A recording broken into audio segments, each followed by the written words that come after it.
have imagined that Durness on the northwest tip of Sutherland could have inspired one of the Beatles' greatest songs? John Lennon holidayed at this modest whitewashed cottage as a child. The rugged, beautiful landscape is said to have inspired him to write the classic song, In My Life. 5 years ago, the village paid tribute to its most famous day tripper by opening a John Lennon Memorial Garden. Now his links with Durness have been highlighted in a new website, which it's hoped will attract more tourists to the area. People did come, especially to Durness, just on the back of that connection. Now with this new website promoting it in a much wider way, yes, I think a lot of people will respond to it and find the story fascinating that such an icon of the 20th century should actually have a connection with the Highlands and with Durness in particular. Iris Mackay fondly remembers playing with John Lennon as a child, and after he became famous, she recalls him visiting Durness with his wife Yoko Ono and their young children, Julian and Kayoko, in 1969.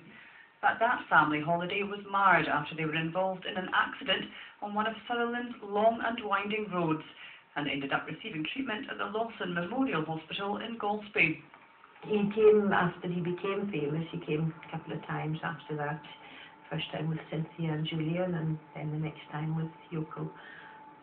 But that was the time that he had the accident of his car. But I believe he was a horrendous driver anyway.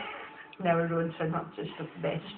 When we first rediscovered the history with and rebuilding the garden area and the memorial that we put on, it did have a renewed interest, and it did bring a lot of fans round about. And on more than one occasion we'd go up and find groups of people sitting around the memorial singing John Lennon songs. Lennon's time in Durness is set to receive further attention with the publication of a new book next month called The Next Big Thing. I visited the Northwest for the first time and went to the Durness game. This was my friend Ian Anderson. I just was told the story and it stuck in my head, and I decided I wouldn't write a factual book about it as I usually do. I'd write a novel about it. So it's a what if John Lennon had left something behind. But it's inspired certainly by his music and by his connection with Scotland. John Lennon's legacy still clearly lives on in this small Sutherland village, and with the creation of this new website, imagine all the people who will now come to visit. Nicola McCally, North Tonight, Durness.